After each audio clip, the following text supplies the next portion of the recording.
Mohon izin Bante, ini ada keterkaitannya dengan apa yang disampaikan oleh Bante terkait tentang orang meninggal. Dan ini ada salah satu pertanyaan, sebenarnya beberapa waktu yang lalu, namun karena ada keterkaitannya dan mohon izin untuk menyampaikan. Dan semoga yang menyimak di kanal YouTube bisa tercerahkan. Pertanyaannya, Bante, waktu mama saya meninggal, saya berusaha tidak menangis, takut melekat, tetapi saudara yang non-Buddhis mengatakan saya tidak sayang mama, saya seperti anak durhaka. Jadi bagaimana cara untuk menyikapi tentang kondisi demikian? Terima kasih, Bante. Ya, memang di dunia ini kita tidak bisa mengontrol pikiran orang lain ya. Orang lain mau berpikir apa mengenai kita itu tidak bisa kita kontrol. Tapi selama kita tahu apa yang kita lakukan itu niatnya baik, bukan niat yang buruk, maka hal itu sudah baik. Dia berusaha untuk tidak menangis ya. Mungkin agar terlihat tegar, terlihat kuat, juga mungkin baik untuk menyemangati keluarganya agar tidak jatuh dalam kesedihan ya, dan juga manfaat-manfaat lainnya.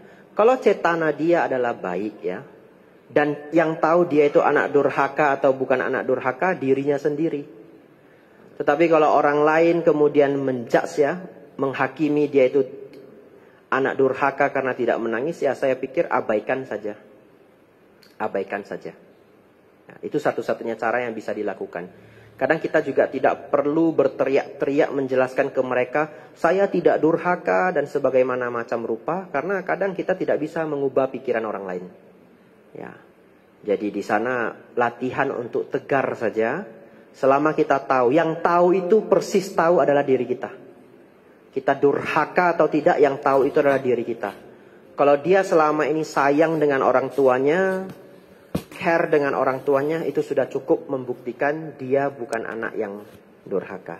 Ya, mungkin ya, kalau keluarga besarnya itu adalah orang-orang yang bisa menerima pendapat orang lain, ya setelah beberapa waktu terlewati dia bisa ceritakan ke beberapa keluarga besar, misalkan yang dekat, mungkin ada pamannya yang dekat, mungkin ada bibinya yang dekat, ya setelah lewat beberapa waktu ceritakan. Saya tidak menangis karena saya tidak ingin membuat almarhumah mama ikut sedih. Misalkan begitu ya. Ya, saya tidak ingin nanti mendiang menjadi gelisah meninggalkan anak-anaknya. Dan ternyata itu niat yang sangat baik. Dan kalau keluarga besarnya mau menerima, ya bersyukur. Kalau tidak mau menerima, ya apa boleh buat. Jadi saran dari saya, yang tahu dirinya durhaka atau tidak adalah dirinya sendiri. Ya, jadi percaya diri saja dengan pemikiran kita sendiri. Ya, anumodana untuk pertanyaannya. Terima kasih Bante atas penjelasannya. Dan semoga bagi yang menyimak di kanal YouTube bisa tercerahkan. Dan ini mohon izin menyampaikan atau membacakan pertanyaan dari Ibu Diana Tan. Namo Buddhaya Bante, saya ingin bertanya bagaimana agar di kehidupan mendatang selalu dapat mengenal dan menjalankan ajaran Buddha Dhamma. Ya, caranya adalah dengan mengembangkan keyakinan pada Buddha, Dhamma, dan Sangha. Bagaimana mengembangkannya? Sering mendengarkan Dhamma. Karena kita tidak mungkin percaya begitu saja kalau tidak belajar pelan-pelan. Ya, keyakinan dalam Buddha Dhamma itu bukan keyakinan yang membabi buta, tetapi keyakinan yang didasarkan oleh pemahaman. Jadi saran yang pertama, sering mendengarkan Dhamma, belajar Dhamma. Kalau yang sangat rajin juga belajar Sutta. Kemudian merawat 5 sila. Kenapa perlu merawat 5 sila? Agar tidak jatuh ke alam menderita. Kalau jatuh ke alam menderita yang nggak bisa belajar Dhamma lagi. Seperti contoh tadi, lahir sebagai ikan di laut, bagaimana belajar Dhamma? Ya, jadi merawat sila. Kemudian mengembangkan sifat-sifat yang bajik, ya. Berdana, Kemudian sangat baik apabila juga ada praktek meditasi. Jadi intinya adalah mengembangkan sada pada Buddha Dhamma Sangha, mendengarkan Dhamma, mempraktekkan sila, mengembangkan sifat baik dari berdana. Nah, dengan mengembangkan ini ya, tidak perlu khawatir. Kita ada di dalam jalan Dhamma, kelahiran berikutnya dan kelahiran berikutnya, kita akan selalu dalam ruang lingkup Dhamma. Ya, anumodana untuk pertanyaannya.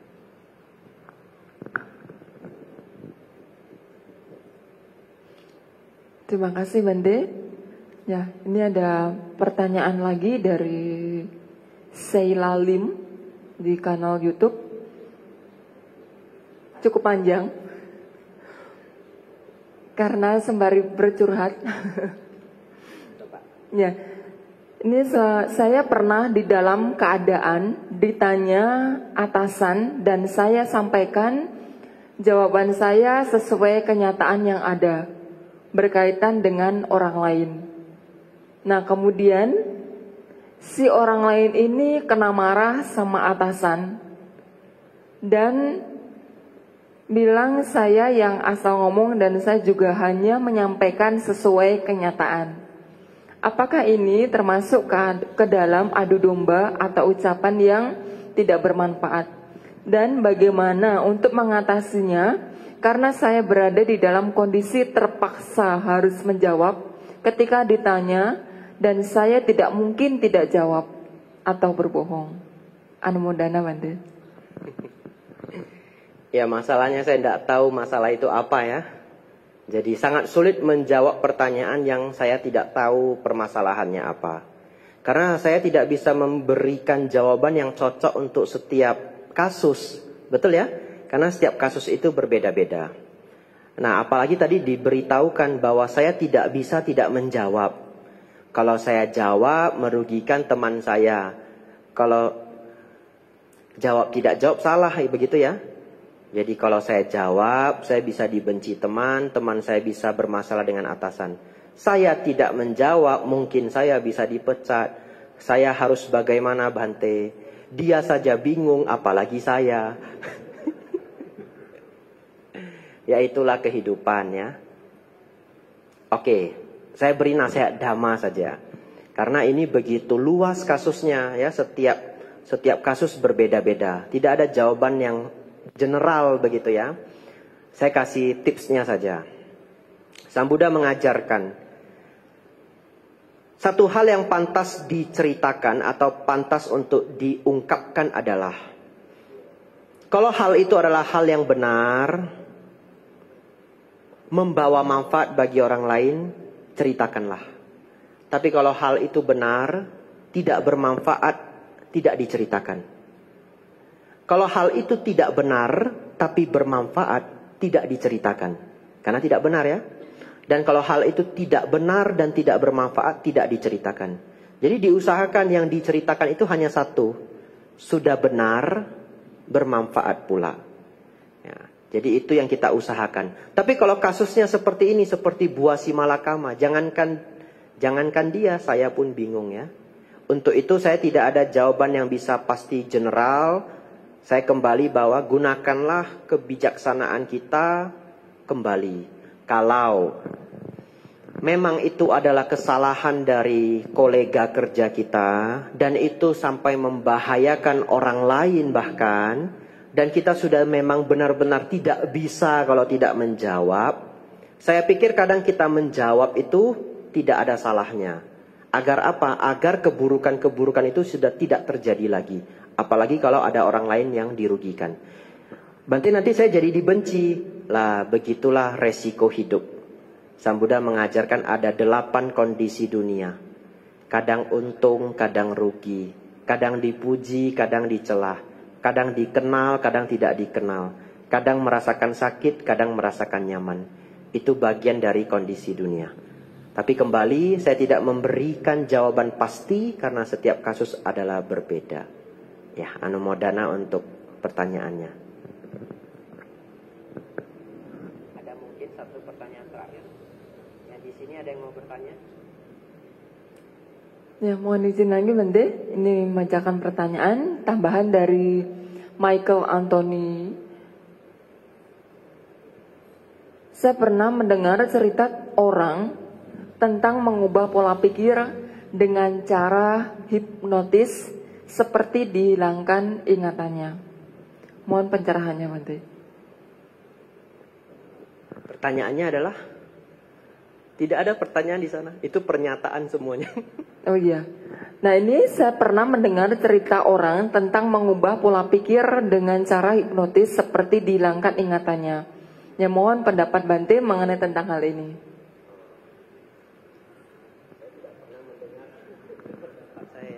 Ya pendapat saya belum pernah mendengar itu ya.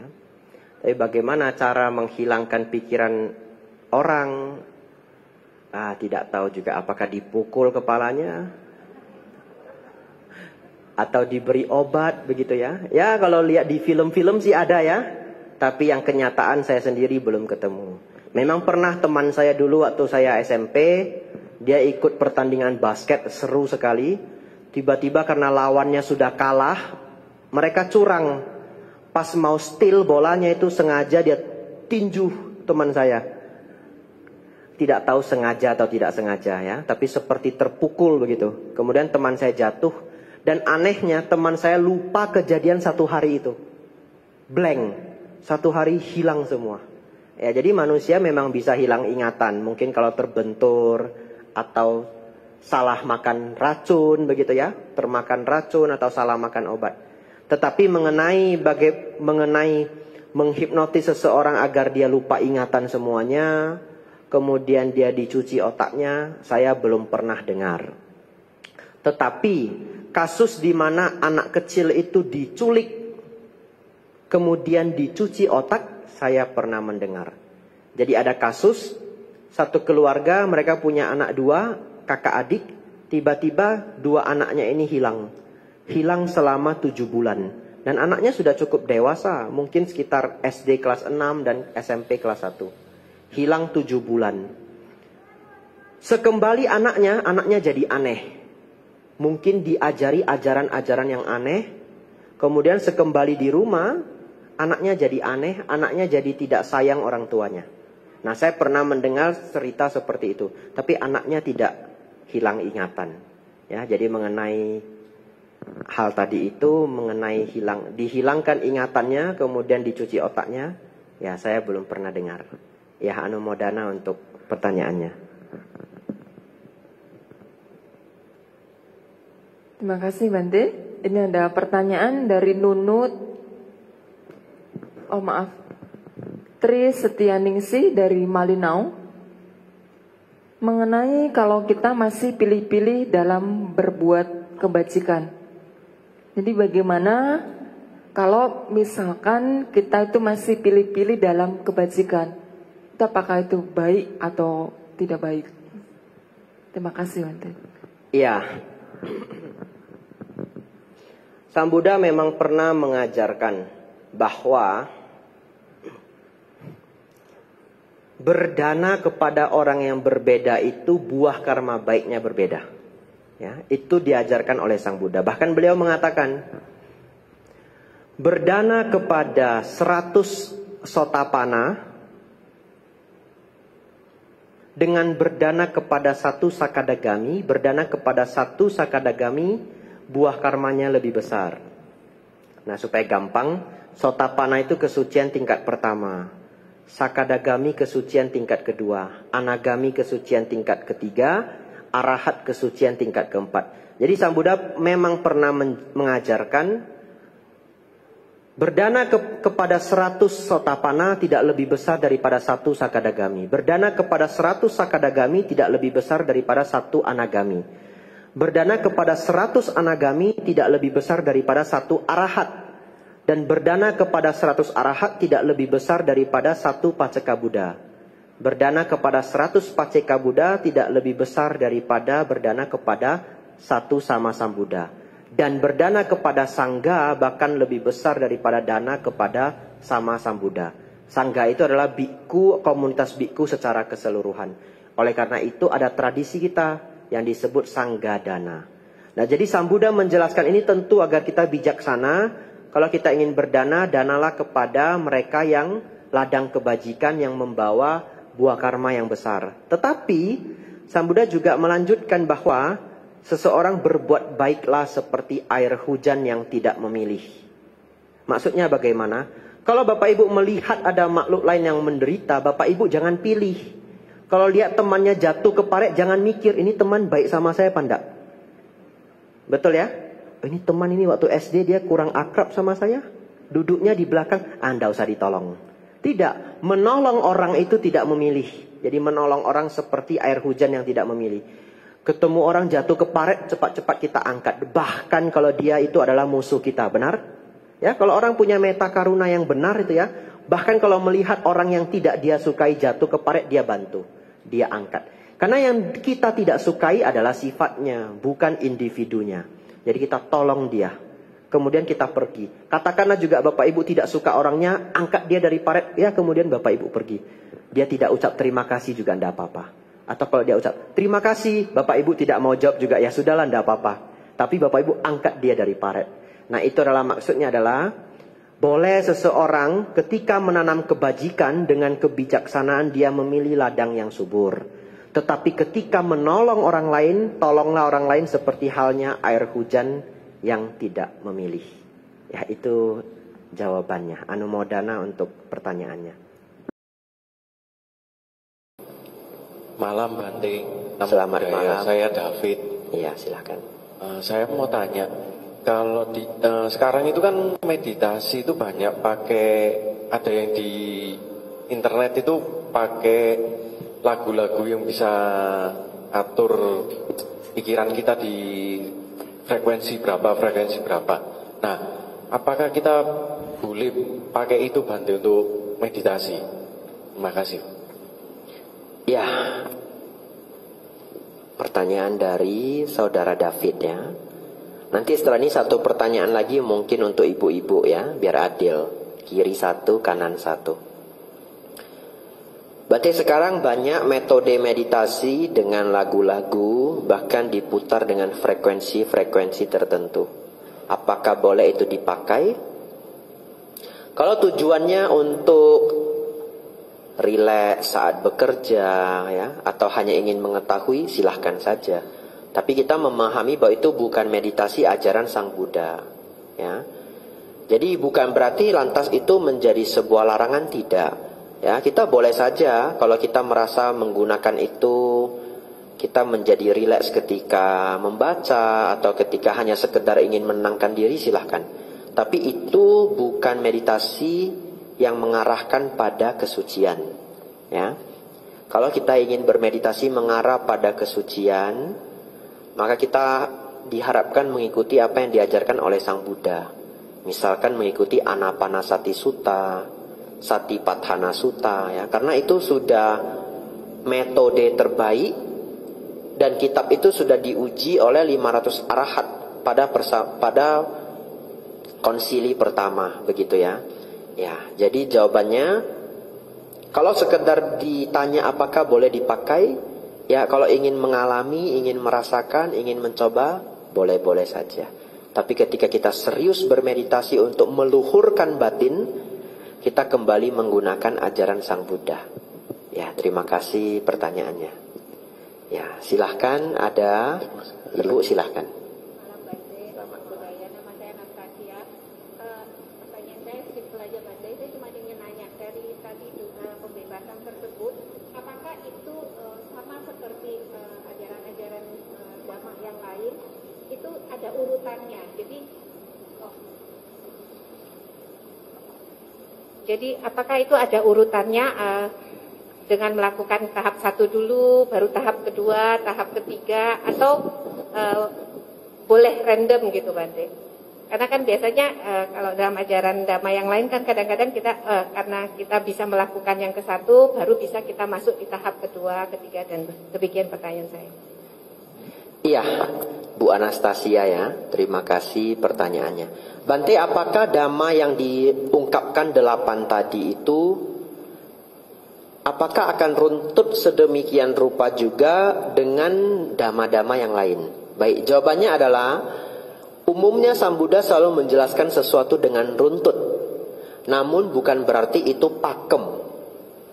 Ya, beliau menjelaskan misalkan 8 hal ini. Tapi bisa saja pada prakteknya ada orang mengikuti proses 8 ini berkembang secara runtut, tapi ada beberapa orang yang tidak runtut. Nah, tetapi ini adalah salah satu pembahasan dasar yang barangkali menurut beliau ini yang paling sering terjadi. Saya beri contoh. Kalau dalam jalan mulia berunsur 8, sama sati kemudian sama samadhi, betul ya? 7 kemudian 8. Yang mana sama sati identik dengan wipasana, sama samadhi identik dengan samatha. Menggunakan contoh yang dekat seperti ini, apakah Bante, setiap orang mesti wipasana dulu baru samatha? Ternyata tidak. Satu ketika Sang Buddha, Bante Ananda mengungkapkannya. Ini Bante Ananda setelah Sang Buddha Maha Parinibbana, beliau sudah wafat.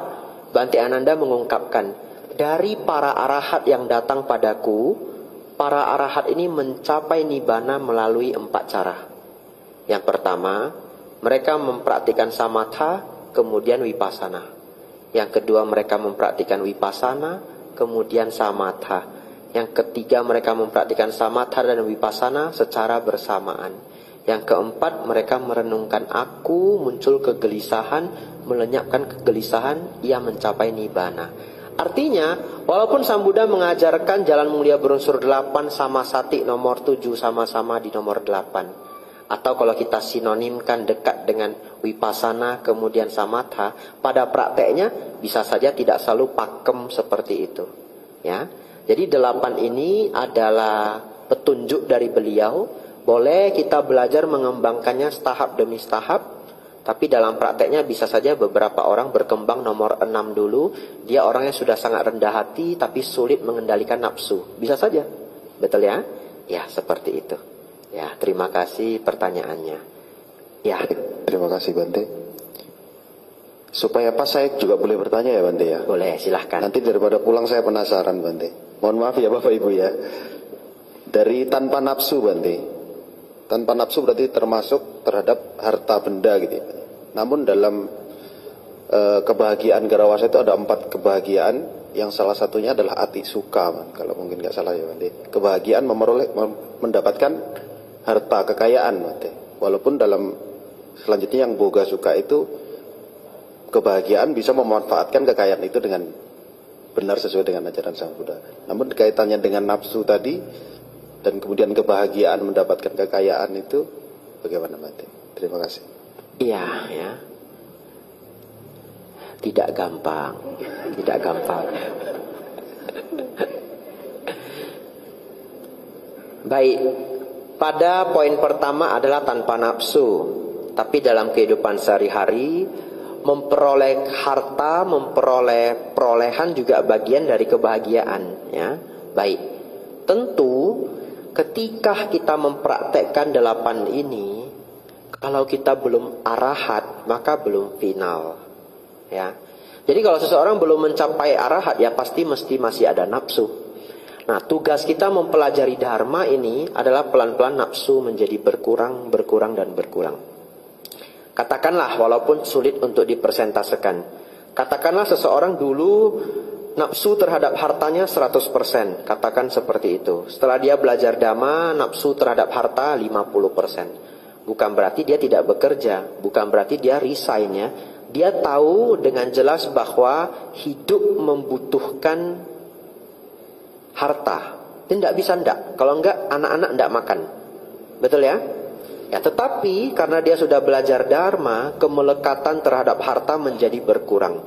Kewajiban mencari harta, kewajiban mencari kesejahteraan tetaplah dilakukan karena ada istri, ada anak yang mau dibiayai. Tetapi nafsu kemelekatan terhadap harta berkurang.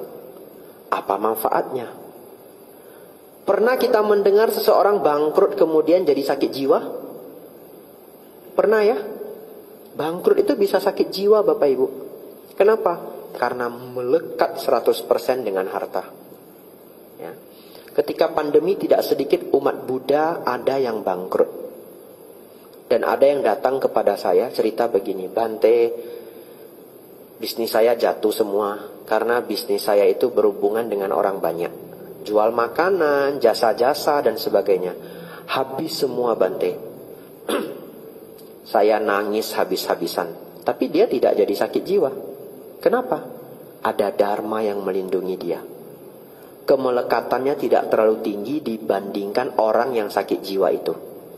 Kalau orang yang menjadi sakit jiwa kemelekatannya poin 100, dia setelah belajar dharma poin 60, poin 65. Terjadi bangkrut ketika pandemi. Ini sudah bukan teori, ini adalah kenyataan. Dia beneran habis semuanya. Lalu dia cerita dia nangis 1-2 hari, setelah itu bagaimana? Cari solusi. Nah, saya tidak cerita solusinya. Nanti terlalu detail jadi kenal sama orangnya ya. Tapi akhirnya dia bisa mengatasi kesulitan itu dengan baik sekali. Saya acung jempol. Setelah 2 tahun, 3 tahun bahkan, bisnis kembali bisa berjalan. Kemudian saya bertemu dia, saya tanya bagaimana sekarang? Sudah membaik Bante, sudah membaik. Lalu ini yang dia ungkapkan. Tapi Bante, saya mendapat banyak pelajaran dari pandemi ini. Salah satunya saya melihat bagaimana dharma bekerja untuk diri saya. Ya, bagaimana dharma bekerja untuk diri saya. Jadi Bapak Ibu Saudara, sebagai perumah tangga mencari nafkah adalah kewajibannya, menghidupi anak istri dan sebagainya. Tetapi belajar tidak melekat dengan harta jugalah baik. Menjaga kedua itu dengan seimbang itulah ajaran Buddha. Tidak ekstrim di kiri, tidak ekstrim di kanan. Jalan tengah, majjhima patipada. Ya, kita tidak menjadi terluka oleh karena harta, tapi kita bisa memanfaatkan harta dengan baik. Kalau dapat hadiah, dapat bonus ya tentu bahagia, ya tentu bahagia. Betul ya? Dan silahkanlah berbahagia dari apa yang didapatkan dengan cara yang baik. Betul ya? Karena penghidupan benar pun adalah jalan mulia yang berunsur 8, bulir ke-5. Silahkan Bapak Ibu menjadi sejahtera, menjadi bahagia dari perolehan, tetap belajar, tidak terlalu melekat pada harta. Ini tidak kontradiktif, ini adalah jalan tengah. Ya, anumodana untuk pertanyaannya. Besok Bapak Ibu, ini trailer supaya pada datang ya. Ya, saya senang sekali hari ini SPD kita berjalan sangat baik. Padahal pelajarannya banyak ya, 8 poin. Tadi sebelum kemari saya agak-agak takut juga, ini 8 poin bisa ndak ya disampaikan dengan baik. Dan 8 poin ini belum pernah saya sampaikan di kota lain ya. Ini pioner ya. Panjang sekali 8 poin. Tadi saya jalankan di sini sudah gugup saya. Untung saya tidak mimisan ya. Sudah agak-agak gugup saya, ini 8 poin bisa ndak? Waduh, rupanya Balikpapan luar biasa ya. Diikuti sampai habis. Besok Bapak Ibu, kita belajar dengan cara yang juga belum pernah Bapak Ibu ikuti di sini. Kita belajar 1 sutta secara lengkap. Kalama Sutta. Nanti saya akan minta tolong panitia untuk print. Semua orang pegang kertas. Ya. Jadi untuk yang belum pernah, ini pertama kali dalam hidup Bapak Ibu belajar Tripitaka. Megang sutta sendiri. Ya. Seru karena megang kertas. Ini pengalaman saya. Kalau kita belajar sambil megang kertas ternyata lebih tidak ngantuk. Ya. Jadi besok ada waktu, Bapak Ibu usahakan datang ya. Tidak ada waktu, cari waktu ya.